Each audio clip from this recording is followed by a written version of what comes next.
ओम नमः शिवाय भक्तों। कहते हैं भाग्य का लिखा कोई नहीं बदल सकता। जो भाग्य में लिखा है वो होकर रहेगा। लेकिन भक्ति के द्वारा भाग्य में लिखा हुआ भी बदला जा सकता है। बुरे से बुरा समय भी अच्छे समय में बदल जाता है। अगर आपकी भक्ति सच्ची और अपने आराध्य के प्रति आप समर्पित हैं तो आपका कोई भी काम नहीं रुक सकता। यहाँ तक कि भाग्य में लिखा खराब से खराब भी अच्छा हो जाता है। बुरे से बुरा समय, बड़ी से बड़ी मुसीबत भी बहुत छोटे में टल जाती है। यही भक्ति की शक्ति आज हम एक कथा के द्वारा आपको समझाएंगे। इस कथा के अनुसार एक चिड़िया एक जंगल में एक पेड़ पर रहती थी। जंगल बिल्कुल सूखा हुआ था, न घास, न पेड़, न फूल, न फल। जिस पर वह चिड़िया रहती थी वह वृक्ष भी बिल्कुल सूखा हुआ था। उस पर सिर्फ सूखी टहनियाँ थीं, एक पत्ता तक नहीं था। चिड़िया वहीं रहकर हर समय शंकर भगवान का जाप और गुणगान करती रहती थी। कुछ दिनों बाद एक बार नारद जी जंगल से होकर गुजर रहे थे। चिड़िया ने देखा नारद जी जा रहे हैं। चिड़िया तुरंत नारद जी के पास गई और नारद जी से पूछा कि आप कहाँ जा रहे हैं। नारद जी ने कहा, मैं शंकर जी के पास जा रहा हूँ। चिड़िया ने कहा, भगवान शंकर मेरा बड़ा ध्यान रखते हैं। मेरे सूखे जंगल के बारे में उन्हें शायद पता नहीं है। कृपया उनसे कह दीजिए मेरे जंगल को हरा भरा कर दे। नारद जी शंकर जी के पास जाकर चिड़िया के जंगल की बात कही। नारद के कई बार कहने पर भी शंकर जी ने कहा, मैं इसमें कुछ नहीं कर सकता हूँ नारद। चिड़िया के भाग्य में 7 जन्म ऐसे ही सूखे जंगल में रहना लिखा है। नारद कुछ नहीं बोले और वापस आ गए।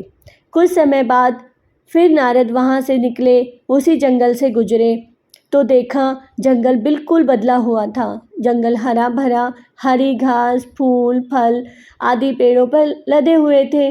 चिड़िया का पेड़ भी फूलों और फलों से लदा हुआ था। चिड़िया भी प्रेम मग्न होकर पेड़ पर नाच रही थी। नारद जी ने सोचा, शंकर जी ने मुझसे झूठ बोला, मुझे कहा कि मैं कुछ नहीं कर सकता। चिड़िया के भाग्य में जो लिखा है वही होगा और चिड़िया को 7 जन्म तक ऐसे ही सूखे जंगल में रहना है, उसके भाग्य में यही लिखा है। लेकिन ये क्या, यहाँ तो सब कुछ बदला हुआ है। जंगल पूरा हरा भरा है। चिड़िया जिस पेड़ पर रह रही है वो भी बड़ी हरी भरी है, फल फूल सब कुछ है। तो नारद जी सोचने लगे कि शायद शंकर जी ने मुझसे झूठ बोला।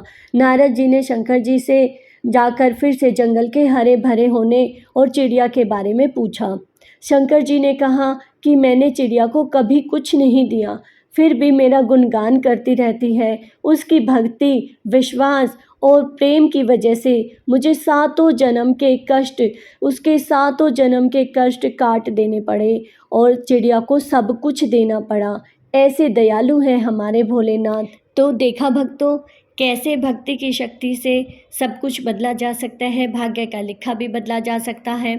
लेकिन हम लोग शिकायत तो करते हैं कि भगवान हमारी नहीं सुनते, लेकिन हम लोगों में वो समर्पण की भावना, वो सरलता की भावना नहीं होती। हम भक्ति का गलत मतलब लेके चले हैं। भक्ति को हम सोचते हैं कि माला लेके हमने 2 घंटे राम राम राम या राधे श्याम किया और ध्यान हमारा, मन हमारा कहीं और विचलित है। किसी का व्यापार में, किसी का परिवार में, किसी का अड़ोस पड़ोस में, कहीं कहीं मन कहीं और विचलित है और बस हम दिखावे के लिए बैठे हुए हैं कि हाँ हम पूजा कर रहे हैं, घंटी बजा रहे हैं। उससे कुछ नहीं होता भक्तों। आप बेशक एक जगह पर मत बैठो, आप बेशक 2 घंटे 4 घंटे एक स्थान पर नहीं बैठ सकते, मत बैठो। आप अगर ध्यान में नहीं रह सकते, आपके पास इतनी सुविधा नहीं है कि आप हवन करवा सके, आप बड़े बड़े कार्यक्रम भगवान के लिए कथा या पाठ का आयोजन कर सकें, अगर आपका सामर्थ्य नहीं है तो उसकी कोई ज़रूरत नहीं है, दिखावे की कोई ज़रूरत नहीं है। आप बस अपने आराध्य के प्रति समर्पित हो जाइए। बस आपकी आवश्यकता है तो आपके सरल होने की, आपके भाव की। भगवान कहते हैं ना, भगवान सिर्फ भाव के भूखे हैं, उन्हें और कुछ भी नहीं चाहिए होता है। भगवान सिर्फ भाव के भूखे हैं। अगर आप अच्छे भाव से, अगर आप पूरे समर्पण से भगवान के हो जाते हैं, भगवान का गुणगान करते हैं, यही सबसे बड़ी भक्ति, यही है भक्तों भगवान की, अपने आराध्य देव की सबसे बड़ी और सबसे सरल भक्ति यही है कि भगवान के नाम का गुणगान कीजिए। यही सबसे बड़ी भक्ति है और अपने आराध्य के प्रति समर्पित रहिए। और फिर देखिए भक्तों, कैसे आपका भाग्य का लिखा हुआ बुरे से बुरा समय भी कैसे टल जाता है, कैसे कठिन से कठिन कार्य भी आपका सरलता से बन जाता है।